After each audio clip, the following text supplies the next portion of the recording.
Good afternoon and welcome to the Clayton County Virtual Graphic Novel Club. I'm Erica. And I'm rolling. And if you're joining us live today, if you could go ahead and put your name in the chat because we're doing a drawing at the end for tickets to see Shang Chi, which opens this Friday, September 3rd. Yeah, all right, this is August 31st, but yes. All right, and today we are talking about Marvel's Kung Fu master, Shang Chi. Gonna jump right in here, and this is the first issue of Shang Chi here, Master of Kung Fu. Shang Chi was created by artist Jim Starlin and writer Steve Englehart, and it debuted on this special issue of Marvel number 15 in December of 1973. He didn't star in his own solo title until 1974, and that was called The Hands of Shang-Chi, Master of Kung Fu. So Marvel at the time, now today as we're talking, I meant to say this at the top, but there are some offensive things that we have to cover. I think what we covered, if you want to go back and listen to it, if you haven't yet, Asian and Pacific Islanders in comics back in May. We covered the whole episode of that, but there were some offensive things that we had to cover in that episode that are still around in the 70s that we're going to be covering today when Shang-Chi was created. So at the time, Marvel was trying to jump on the whole Kung Fu bandwagon that was going on. Bruce Lee had just come out with Enter the Dragon in 1973. He was one of the hottest stars of the time doing Kung Fu movies. And so they wanted to capitalize on that. They wanted to get the rights to David Carradine's Kung Fu, yes. But that was owned by Warner Communications, which has a property called, I don't know if you guys know about it, but DC Comics. So Marvel, that's Marvel's rival, and they were not able to get the rights to Kung Fu. So they instead, there was a pulp villain that was created called Dr. Fu Manchu. No offense here, that was just his name at the time, and he was written by Sax Rohmer. And so they got the rights to his whole story. I think Fu Manchu was in the 1940s. Yeah, if from I didn't write it down in my notes, but I want to say he was from the 40s on. It was a pulp villain that was in entertainment at that time. And so Shang-Chi was introduced, but his popularity grew in Marvel. The name of the book changed to The Hands of Shang-Chi, Master of Kung Fu. And with the name changed, the book lasted for about 125 issues, and it was canceled in 1983. Due to the controversial things that were in, you had white writers writing about Asian characters, and there were a lot of stereotypes, as we've covered in the past, about that. So in the 80s, it just didn't fly anymore, and he kind of, his character didn't survive, but he would become a guest star in many other of the other Marvel properties at the time. So the villain Fu Manchu, that was considered at the time Shang-Chi's father. They are going to change it multiple times to what's the other name? Zhang Zhu. And the MCU is going to change it for us this Friday to the Mandarin. So we will talk about that though. There were problems with the character that led to the cancellation in the 80s. By 1983, There were some politically correct things that needed to be changed. His father, Fu Manchu, was problematic in the Marvel universe. It represented every stereotype of Asian society, and Marvel, to use his name and character, was kind of sort of appalling. But hindsight is 2020, and that's easy to see now. But at the time, again, white writers in the room writing for Asian characters, there was no Asian representation in that room to say, that's offensive. Here's a better way to write this. He's the son of Fu Manchu, but we're going to call him Zhang Zhu because that's what they changed his name to. And yeah, there were some other things too. Due to the coloring of the time, I don't know if you guys have seen any classic comics, but things like Luke Cage, Black Panther, those characters on that comic book page they come out darker. They come out, they drew Asian characters at the time, as you can see here on the cover of his first, this is a remastered edition because he came out yellow. Yeah, he has normal skin color on this one, but at the time, he was yellow, literally yellow. And a lot of Asian characters were yellow on comic book pages from up until the 80s, basically. So this character kind of phased out after 1983, but he did not leave Marvel. But a little bit about him and his background. Shang-Chi was born to an international crime lord who was Zhang Zhu. And his mother was a member of the Hand, but she is not important. Like, she doesn't have a name. He does go to visit her. He does talk to his mother, but she has no name. She was a member of the Hand that was used to create a child with Zhang Zhu. He was hidden in an ancient fortress in China, and he became adept in both multitudes of martial arts, philosophical disciplines, and he was completely unaware that his father was an international crime lord because he was raised in basically secrecy. He was in a cave. He was given the task by his father as a young man to assassinate an old enemy of his father's called Dr. Petrie. Shang Chi arrived in London, learned that he was sent there to assassinate Dr. Petrie. Believing his father's word, Shang Chi, convinced that Petrie was evil, carried out the assassination. So he killed this man.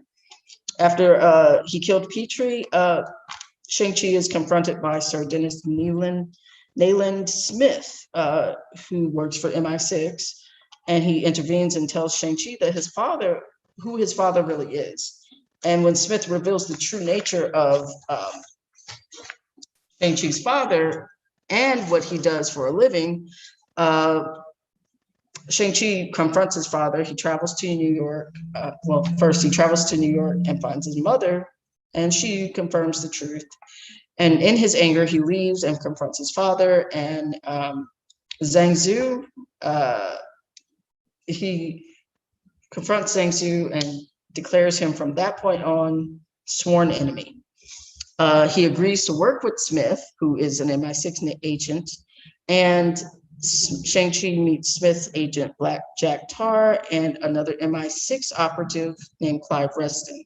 And these two men, at first, do not trust Shang-Chi because they just don't, because of who his father is. And so Shang-Chi did not join MI6, but he does use them to help defeat his father. So during their tumultuous time, he also meets and develops feelings for another agent called, what's her name? Li Ku, who is also the ex of Reston. This gets dicey because she's the ex of Reston, but she and Shang-Chi fall in love and start dating. So that makes the team a little bit tight, little anxious there.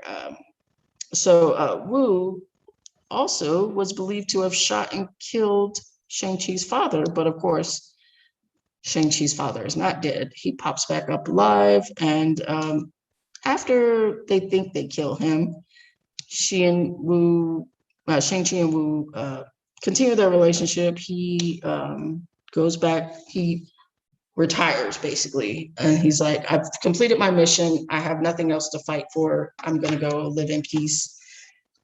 I'm just going to tell you right now, he does this quite a lot. But his father is not dead, but he's the head of the Order of the Golden Dawn. And this leads to another confrontation in which Shang-Chi loses his composure, attacks his father in unbridled savagery. And from there on, he and Wu moved back to New York City to seek peace and solace. Again, going back to seek peace and solace. But Smith and Tar come calling again to lure him back into adventures. He's lured back many times because he has special abilities that no one else in the Marvel Universe has. This leads to another appearance of his father, who's his father's clone, and in the process of that, they destroy his father's fabled fortress in China. He leaves the team again after losing his cool and is ashamed of his behavior. He begins living a simple life as a fisherman, but Tar and Veston call again to assist in a terrorist threat. Shang-Chi is captured by terrorist leader Argus, and Lei Ku had her hand cut off during this fight, and Shang-Chi was poisoned to the extent of learning he only had 1 year to live. He was fortunately cured himself with his father's life-extending elixir, and is after that declared the head of the Man's secret society and ordered it disbanded forever. So yeah, has a lot of remnants of a certain DC villain by the name of Ra's al Ghul. They are quite similar, him and Zhang Zu. After Shang-Chi, he teams up with other heroes within the Marvel Universe. You have the Heroes for Hire, you have the Marvel Knights. We'll talk about those teams later. He also teams up with Captain America, Daredevil, Spider-Man, a lot of the New York heroes he teams up with because he's based out of New York sometimes. After that, he teams up and he goes back to his old team, finds out his ex and his friend Rastin got married, and that sent Shang-Chi back into a life of solitude.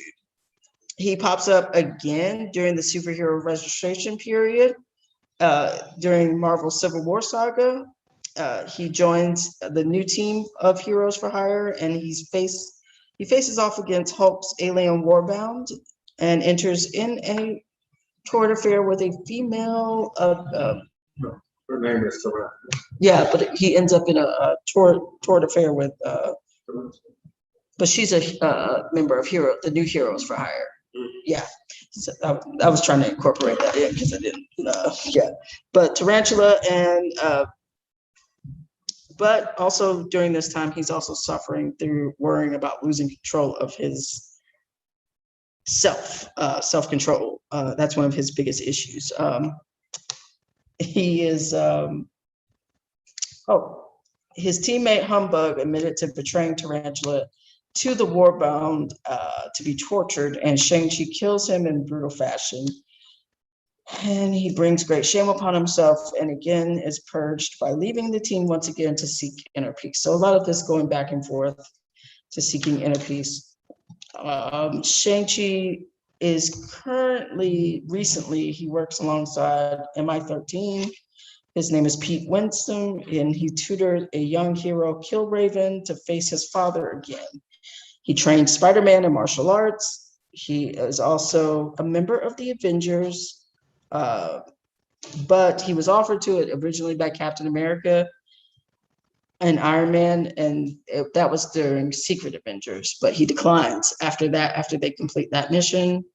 But then he does become a member of the Avengers later. When things get back to normal, he's held prisoner by Hydra. And last but not least, in recent times, he seeks peace in the world yet again, crossing paths with other heroes in the MCU, which is Domino right now. I think in 2020, they put out a new series with him, I guess, in anticipation of the movie this year. So he's starring with Domino while she seeks answers for her past. Domino is a member of X-Force. Yeah. And he's also teamed up with X-Men too. So can't really incorporate those into the MCU right now. Maybe soon, but not yet. So yeah, so that's kind of where he stands right now in the MCU. He does have his own standalone series where he's working alongside Domino, but that's pretty much it about him. So his series ended in 83, and he kind of has just been bouncing all around the Marvel universe. His powers and abilities include martial arts, doesn't have a peer that stands up to him in the world. He can use swords, staffs, nunchucks, and a shuriken, any weapon. And he also has total control over his chi. Internal chi, it not only aids him in combat, but it aids him in containing his emotions in intense situations. That's why he gets so concerned when he loses control, because that means that he is not balanced. And then also this using of the chi and internal energy also allows him to dodge bullets, like in the Matrix. Did you have anything else to add, Roland? Because that was a lot. Because we're going to get into it within the characterization. All right. So, what did I go for? So Roland's going to start off talking about some of the allies now that we've gone through his history. Okay. So these first, we're just going to group these guys together. Mm-hmm. Sir Dennis Nathan Smith and Sir Clive Reston of MI6. Dennis Nathan Smith was working as Britain's police commissioner when he first encountered the character Fu Manchu at the time, while he was stationed in Burma. He later joined the MI6 organization to continue this pursuit. After years of cat and mouse, Smith was knighted for his tireless efforts against Fu Manchu. His recognition did not come without its cost, as the infuriated warlord sought revenge, injuring Smith so badly that he lost the use of his legs. Years later, Smith came across Shang Chi, who had seemingly slain his friend Dr. Petrie, and together they joined forces to battle Fu Manchu. He is like a second father to Shang Chi. Clive Reston, another ally, was also an MI6 operative agent that how do you pronounce the name? Shang-Chi, I want to pronounce it right. It's Shang-Chi, right? Is it Shang-Chi? Yeah. Okay. Shang-Chi worked with during the war against his father's criminal empire. Sir Clive Reston proved to be one of the most dependable. Introduced in giant-sized Master of Kung Fu #3, Reston would aid the young martial artists throughout his entire campaign, and after they finally finished dismantling the villain's attempts to conquer the world, the pair would work together to form Freelance Restorations in Master of Kung Fu #95, a private security firm established to combat rampant corruption within the intelligence agency they once served. And I must also say that Clive Reston actually dated Luca Wu. Well, not only did he date it, well, we'll get to that, but and again, that history that we talk about, where this is one of the things that people didn't like about this particular series, is because you had these white characters who were coming in and saving that had to save the Asian. They couldn't just be their own heroes. Like, you had to have Sir Dennis Nayland Smith, you had to have Reston, and they were almost like, even though they weren't equals, because Shang-Chi was. Well, remember, he was not. They were government. I guess he was a government agent. Yeah, you had to have. One of the complaints was the white man had to come in and save him, had to rescue him, had to become a father figure to him. Whereas I think the MCU is trying to correct that with this movie, making him way more power. Wait, first of all, we're making his father way more powerful, because we're going to get into the whole 10 rings thing a little bit later when we talk about the Mandarin, and why they chose to change it from Zhangzu to the Mandarin. When we talk about the Mandarin, we'll talk about that. But moving on, Li Ku Wu. She is a British Secret Service agent for MI6. She is a colleague of Shang Chi, and she also helped in the war against Fu Manchu at the time. She worked alongside Clive Reston, who was her ex at the time when these three meet back up, and Shang-Chi joins the team. But she works directly alongside Reston and Shang-Chi, and it creates a lot of tension because she and Shang-Chi began dating. She is a great deal of tension between the two because they fall in love. And of course, Reston is not over his ex. MI6 finally defeats Shang-Chi's father in Master of Kung Fu number 125, but he decides to leave the agency. Shang-Chi does, and when he does, to live a quiet life as a fisherman, she is not willing to leave her role at MI6. She loves the being a spy, so she stays behind. The couple break up, and she ends up marrying Reston. This is not the only team member she would date, though, we come to find out, because she dates two other team members that we will talk about. No. What about what's his name? Okay, he's not a team member? No, this come on. Okay, all right. But she ends up marrying Reston, but they later divorce. Just was not meant to be. I'm sure he's heartbroken. She ended up being murdered by assassins of the White Dragon, but she was later resurrected in a ritual and set out to avenge herself. But I don't think she stayed around the Marvel Universe because she's not mentioned after 1983. No, we'll see if she's brought up in the movie. Yeah. Okay, so our next character is Skull. She did pick him, though, right? Okay. So Skull Crusher is a mercenary martial artist working mostly in and around Hong Kong. He came into conflict with Shang-Chi on several occasions, eventually turning from foe to friend after the death of Lei Ku Wu, with whom both had dated. He got his name from the deadly use of his signature weapons, steel balls bound to his wrist via long chains. At first hired to kill Shang-Chi, the pair would battle multiple times over the years, with Shang-Chi always emerging the victor. I mean, he looks formidable. So Skull Crusher ends up being one of those characters that was, I guess you can say, not really, he was being used in the beginning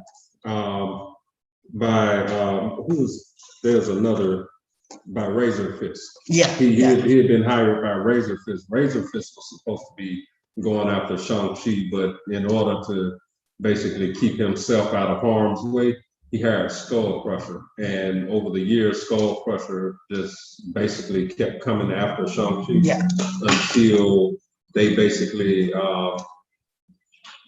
Shang-Chi thought that Skull Crusher had taken, what's her name? Luke. Yeah, the girl. Miss Wu. Miss Wu. So basically, when Skull Crusher was dating Miss Wu, Shang-Chi thought that basically she was being held captive, basically. And basically decides he's going to fight Skull Crusher to free her or whatnot. And so after they fight, Shang-Chi basically beats Skull Crusher, and he's about to end the fight, like literally end it, when she steps in and says, you won, but I choose Skull Crusher. Yeah. So this is another one of those times when he has to go off to find himself. Yes. But he and Skull Crusher end up being friends. Yes, they do. Yes, always finding himself after getting his heart broken. Shinku, the cat. Now this guy here, another foe to friend for Shang-Chi. I guess you say Shen. He was a martial artist. Yeah, he was a martial artist that worked in as a spy in Hong Kong. First for the communist China and then as a freelancer. He has martial arts skills and grace that earned him the nickname of a cat. British agent named Juliet. Now, Juliet came up a lot in our research, but there is not a lot about her out there in the Marvel universe. Information about her. She was a major character in the Shang-Chi comics, but she is hard to find now because she never stayed around. Well, you also have to think about back then, she was just comic filler. She was like, I'm not going to say she was the MI6 secretary or something like that, but she was relegated to being in the back. Her character kind of phased out in a sense. So we'll mention Juliet a lot, but we're not going to cover her. But anyway, he falls in love with British agent Juliet, and Sir Dennis Smith asks Shang-Chi to investigate Kat because he's concerned about Juliet. And some documents were stolen from British intelligence. So Shang-Chi recovered the discarded documents, and Kat and Shang-Chi fought, each amazed at each other's skills. Juliet stabbed herself to stop their quarrel and shocked Shen into and expected Shang-Chi to kill him, but he did not. He had control. She stabbed. Okay. Yes. This is me. This is my natural reaction to this reading live because again I didn't do the research on Shin, but okay, we're stabbing ourselves. All right, see why she got phased out.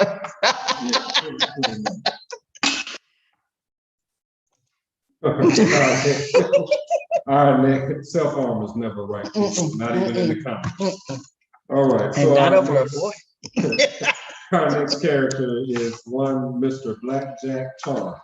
He's one of MI6 best agents, and he was sent by Smith to apprehend the young martial arts master in Master of Kung Fu number 17, where Shang-Chi had just arrived in New York to find his mother and ask questions about his father.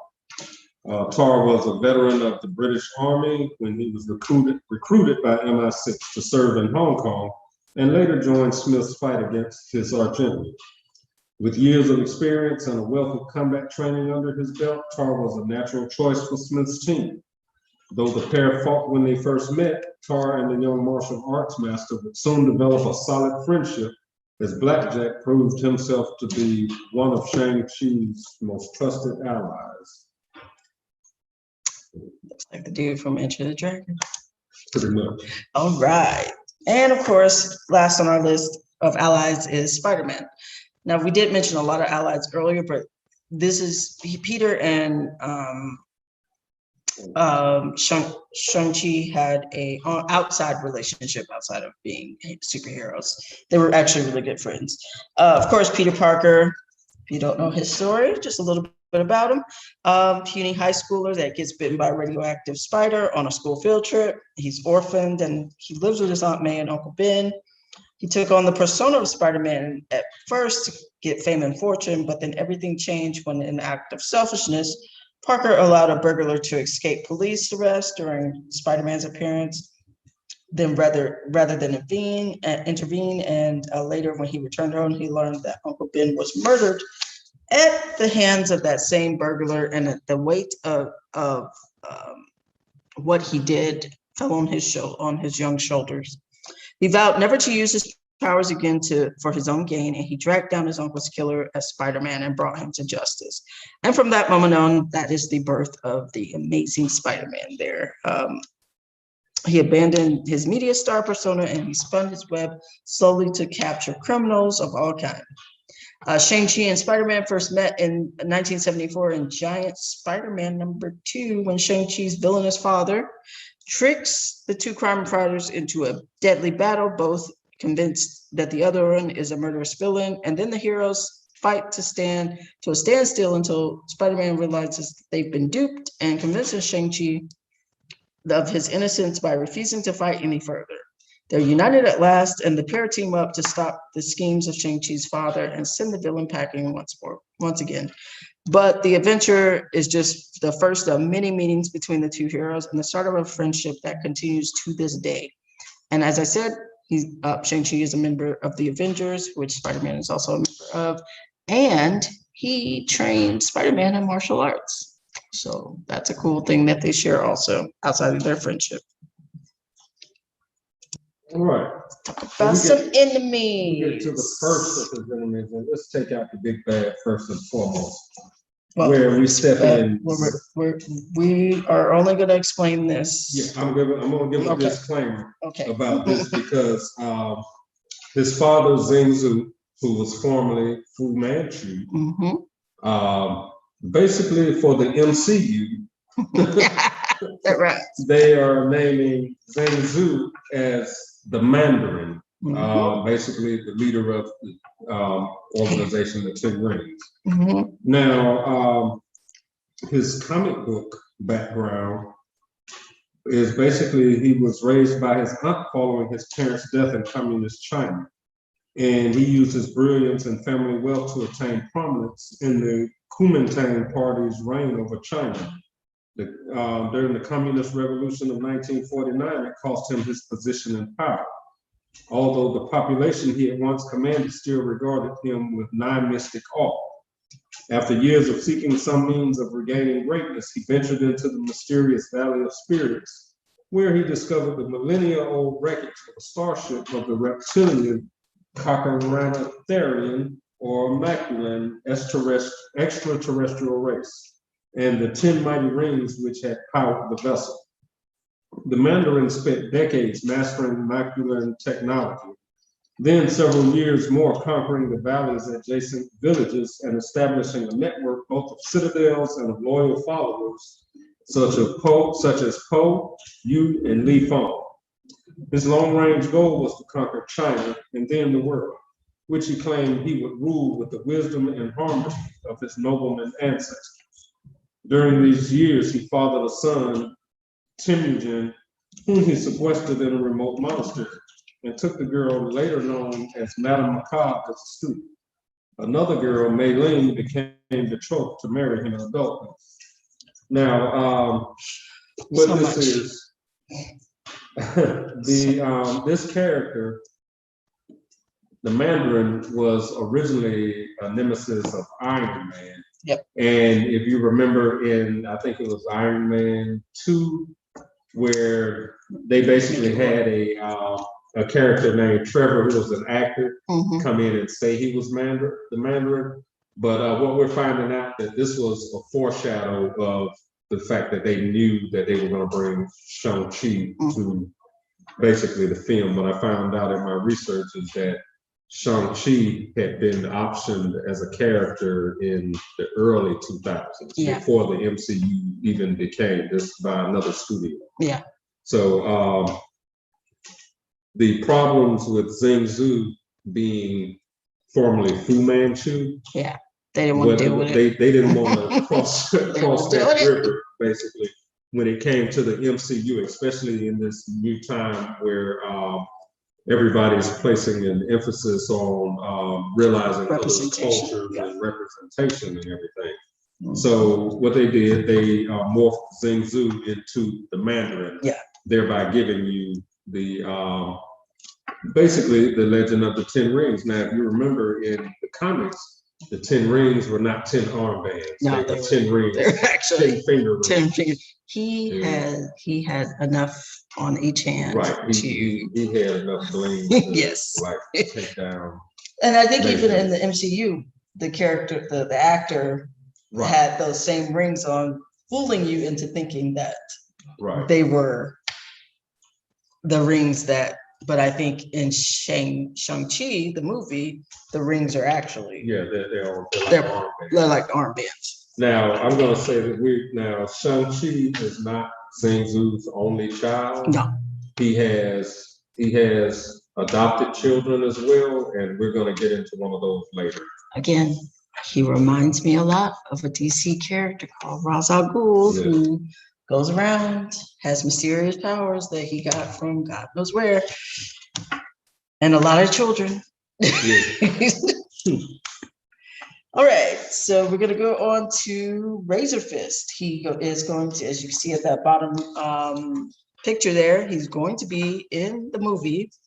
In this particular movie, though, he has only one fist that has a razor.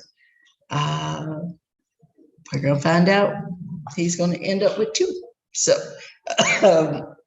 Douglas Scott is a brilliant martial artist turned mercenary and assassin working alongside his brother William. So you got Douglas and William.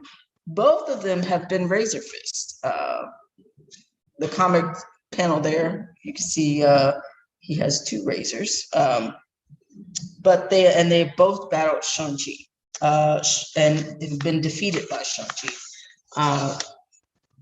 But Razor Fist later appeared with blades on both hands. So this guy is just his nemesis.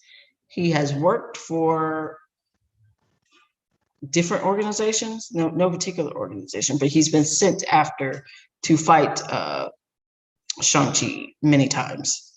He doesn't work for the hand, though.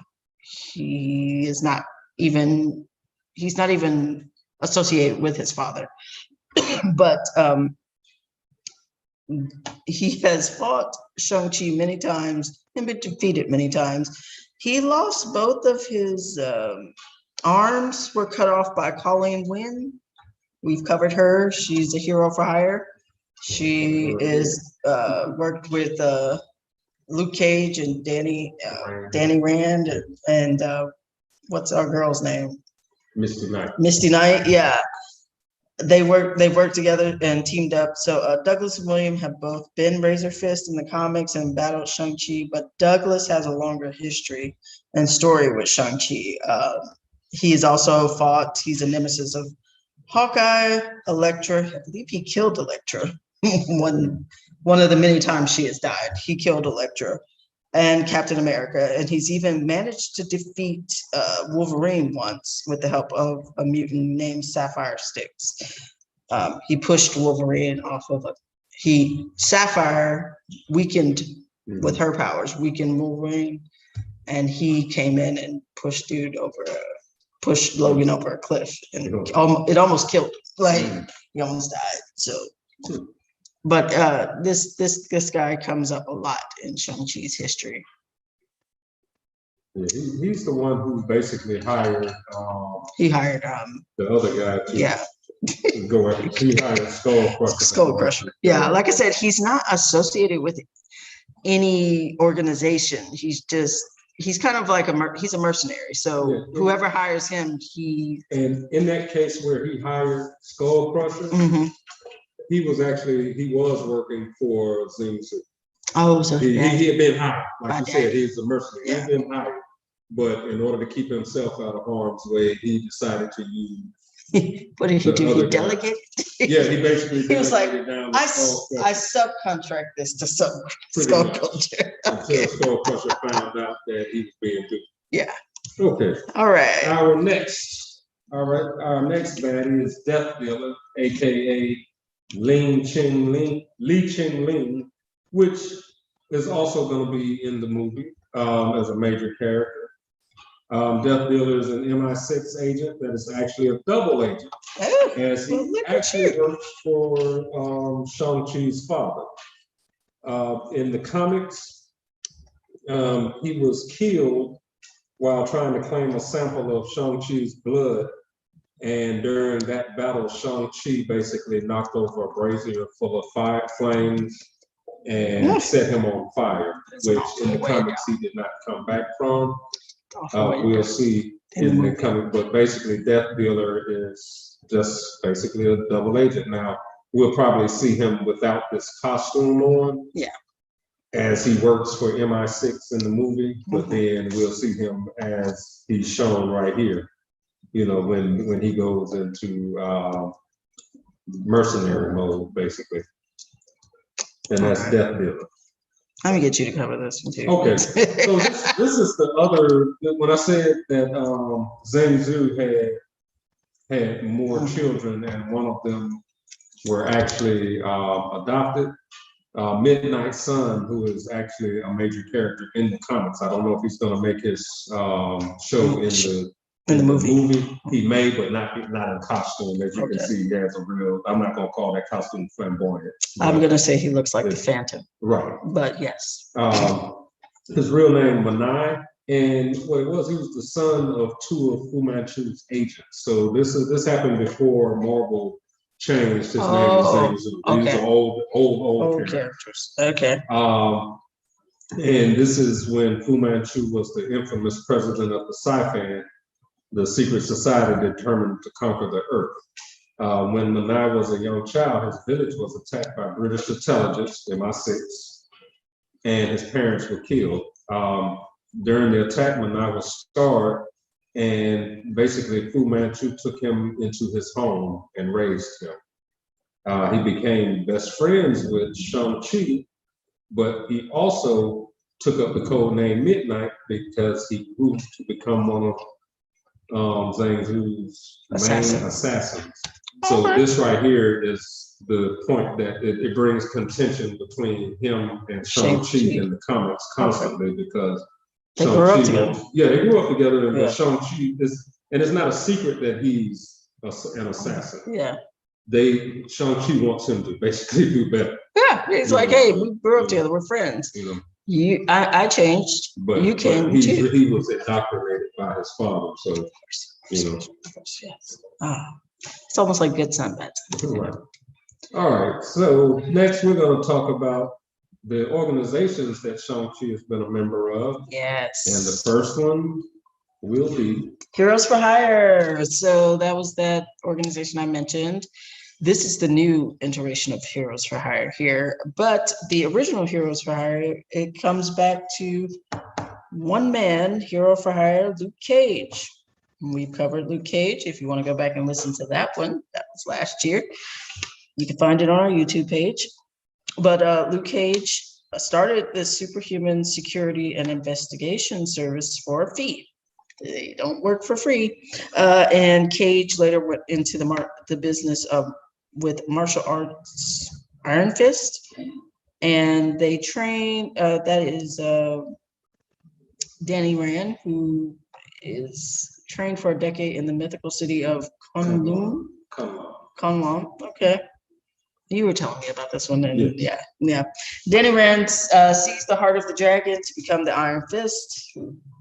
Problematic. But together they are Heroes for Hire. So they are the only superpowered detective agency in the world. Shang-Chi is often paired with Iron Fist. They met in 1976, Master of the Kung Fu Annual, #1, when Daniel enlists the help of Shang-Chi to rescue Colleen Wing. This was before Colleen Wing was her own hero, but she was rescued at the time.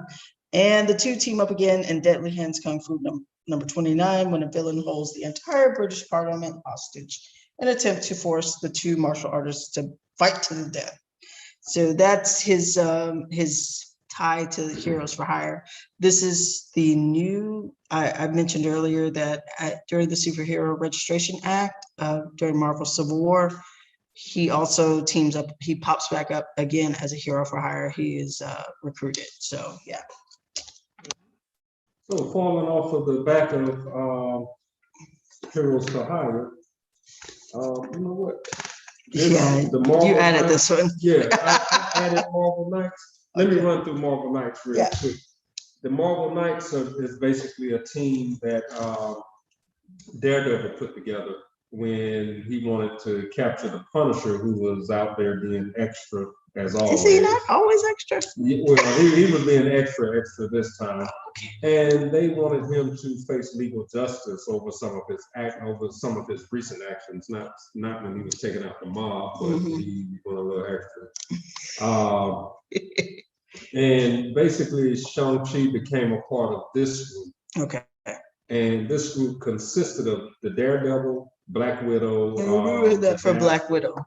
When we covered Black Widow, we covered this one. Yeah. The Dazzler and a few more of their allies like Moon Knight. And what's his name? There was somebody else in there. I can't remember. Panther, Black Panther. Black Panther. Yeah. And basically in the comics, after they basically routed the Punisher. I'm sure. But the Punisher ends up working with them. Of course. You know what I'm saying? Because He always comes to. Well, what it is, he always goes about things his own way, and then when the heroes, because he's not a hero, when heroes find out his motivations, more times than likely they're more inclined to help him than to stand in his way. Plus, they don't want to catch any of his firepower. Yeah, so. We too agree with you, sir. Yeah. Okay, so let me.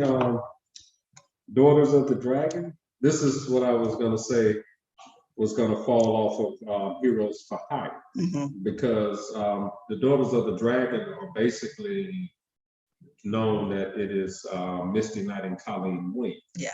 Now, over their investigations, they pick up new members and stuff of that nature, but the Daughters of the Dragon are Misty Knight and Colleen Wing.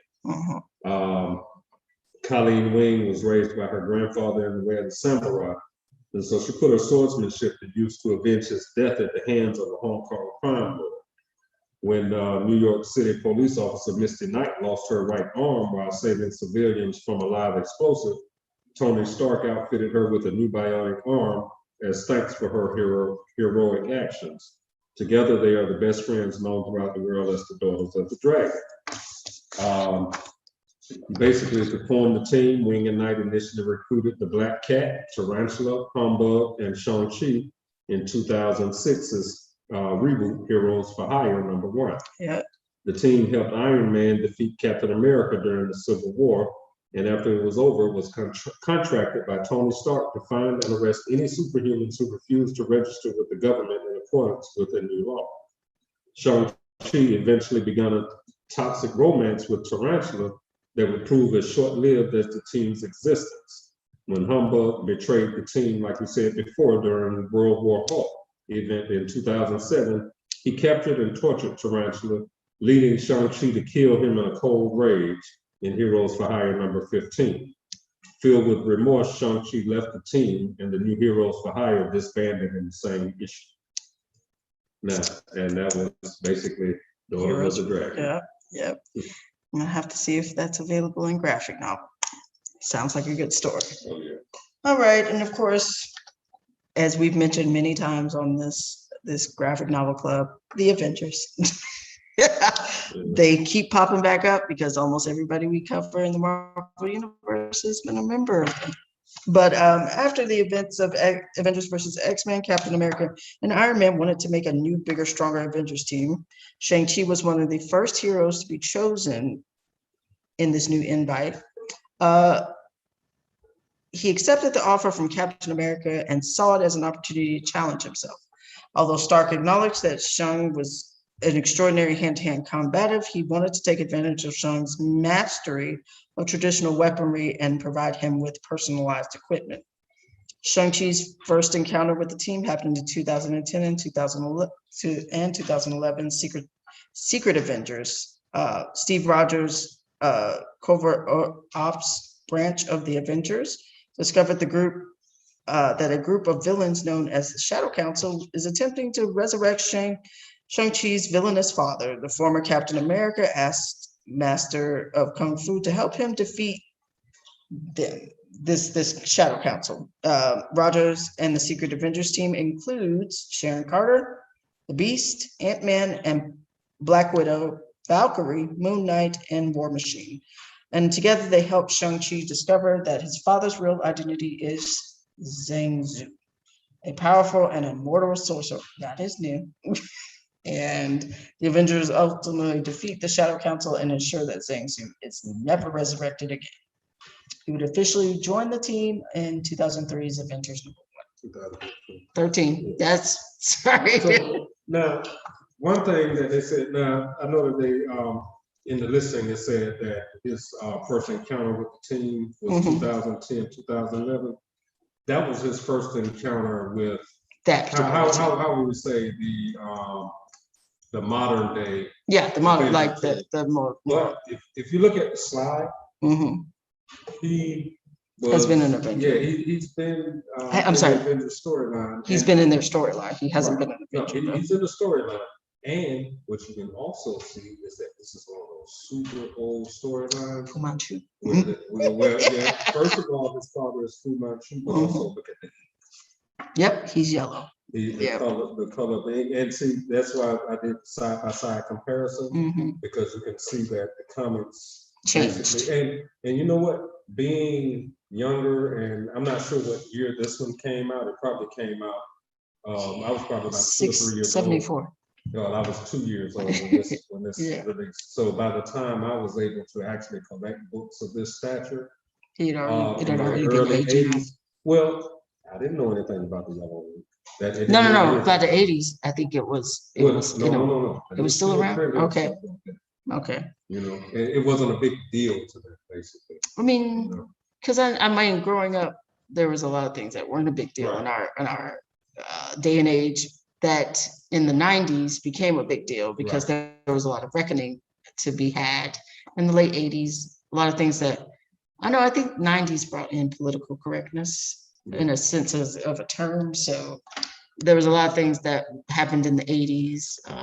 I think when we covered Swamp Thing, I think that was one of the things that we talked about, like how there were things you could do in the 80s that you couldn't get away with. A lot of sexism in Swamp Thing, basically, that you just wouldn't be able to get out of today. Let's see. So let's go move on to the next group. Now, this group is really the same group. Okay, so what ended up happening is we'll first talk about the Protectors. So it's the group of heroes that would become known as the Protectors. They first met during a charity event to raise awareness for Asian American bone marrow donation, and this event was held in Manhattan. And during the event, they became fast friends and decided to hang out in Koreatown for the night. Their evening was interrupted by the arrival of the Imperial Guard of Seknarf 7, an alien race that was basically invading. They weren't invading Earth, they were looking for something, but what they ended up doing is they ended up creating a commotion. And during this commotion, the aliens sent out a squad that placed, I guess, these post in the ground over a certain area, and they transported that whole area to the other side of the known universe, basically. And what they were doing, they found out that these aliens were trying to they were using these humans to start up a food colony. So this was like a cattle ranch, a human cattle ranch. So basically, this group of Asian heroes, who at the time none of them really knew that they were heroes. Each one of them having their own power, decided they had to protect the innocents, basically, that were transported there with them. And so that's how they got the name the Protectors. This group had a FBI/SHIELD agent embedded in its group by the name of Jimmy Woo. Hey, Jimmy. Who is famous in the MCU for WandaVision. He's in Ant-Man. And basically, so now we move on to Agents of Atlas, where the Agents of Atlas is an organization steeped in advanced science and ancient sorcery. The Atlas Foundation Society regards itself as a continuation of basically the ancient Mongol Empire, with each leader a descendant of and rightful successor to Genghis Khan. As each successor grows old, each Khan seeks a new successor. For most of the 19th century, the Atlas Foundation Society was led by a guy named Master Plan. But basically, Master Plan was coming on his deathbed, and he had been selected his successor. So come to find out, Jimmy Woo is the descendant of Genghis Khan.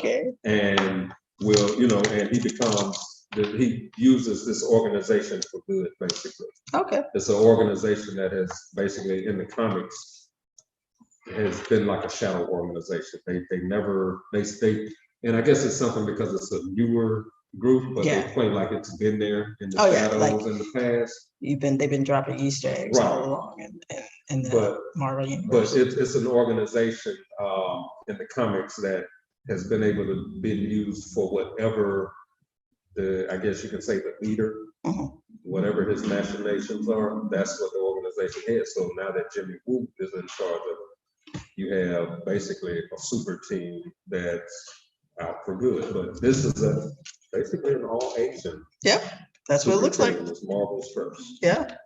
Okay.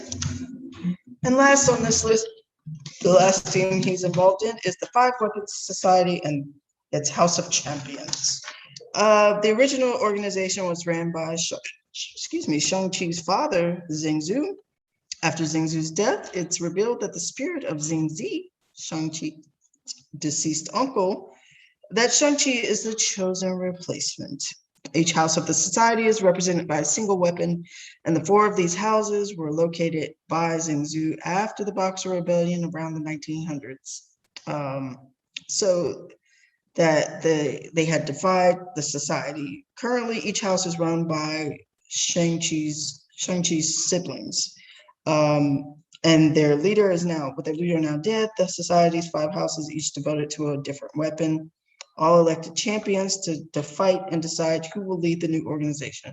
When all is said and done, Shang-Chi emerged victorious in Shang-Chi number 5, and the pledge to repurpose his father's criminal organization and return it to its noble roots by using it for the good of all mankind. Who's dude in the background? Yeah, that he's one of the 5. Oh, okay. So if you see, you have the deadly saber, right? How the houses are broken down. Basically, those countries that defied society during the Boxer Rebellion, they all basically got a house or a branch of the 5 Weapons Society. So Japan got the deadly saber, England the deadly staff, Russia the deadly hammer organization, France the deadly dagger, and the original organization, the deadly hand, is in China. But you know what? They say that that's a different hand. I know. They say than Hydra. I don't see how it could be since his mother was hand. Yeah. And it seems like they're trying to split the 2 organizations. And in the MCU, the organizations don't have that much of a. And they really haven't touched on the hand technically in the MCU. Right. Maybe in this movie they will, but we know that part of the hand from our covering of Black Widow, part of that hand went to Hydra after World War II. So due to them encompassing everything evil. All right. So some other media here. Oh, that's so cute. Okay, so I'll explain the Marvel Future Fight. That's a video game, right? Basically, yes. Basically, Shang-Chi, this is way before they announced that a movie was coming out. I had this game on my device probably about 3 or 4 years ago, and he was a playable character in it. Oh, okay. And it was basically, I think they brought in the Secret Avengers. And so since he was a character in the Secret Avengers. Or Agents of Atlas, because there were a lot of characters that came in with that too. Okay. I just realized, and because Marvel is a Disney property, both of these kids' books right here are basically Disney. You know, Disney. Go ahead and look that up right now. Gonna look up this golden book right now on Amazon.